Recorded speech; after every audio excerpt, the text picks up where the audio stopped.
Welcome to the Do Whatever It Takes podcast. Conversations that help athletes maximize their potential on and off the field. From coaches, trainers, former teammates, athletic influencers, and business owners, we'll discuss their journey.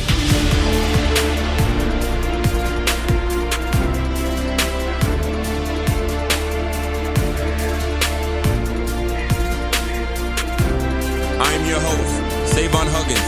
Let's do it. Control. To be able to remain poised when things are all over the place. When I think about control for athletes, I think it's very important for you to understand what the circumstances is. And the way for you to be able to control your emotions in an unstable environment is to prepare for it.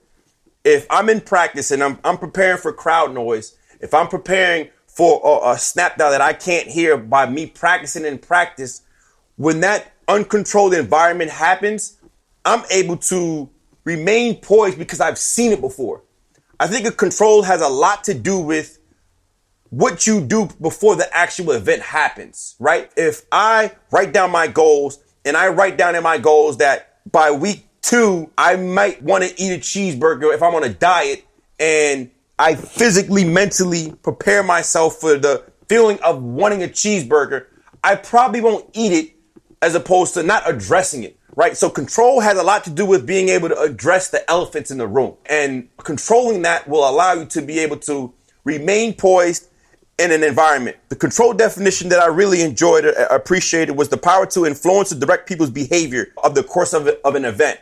Now, again, that's exactly what we just shared, is the event being you want to be on a diet or crowd noise or a bad call. Understand you're going into a hostile environment. I know for me, when I was in college playing in the Big East Championship against Louisville, and Teddy Bridgewater, a first round draft pick, got drafted to the Minnesota Vikings at the time, was hurt, and he had a bad ankle and a bad wrist, but he was still able to prevail. But the environment created it very hard for him to succeed.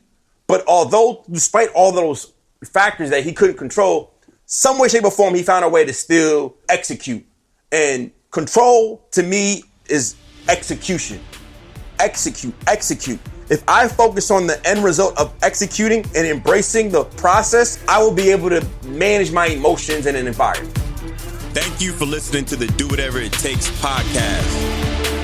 Be sure to follow us on all social media platforms at Team Do It. And log on to teamdowit.com to book your next training session or speaking engagement. Always remember to live in your purpose. Do it.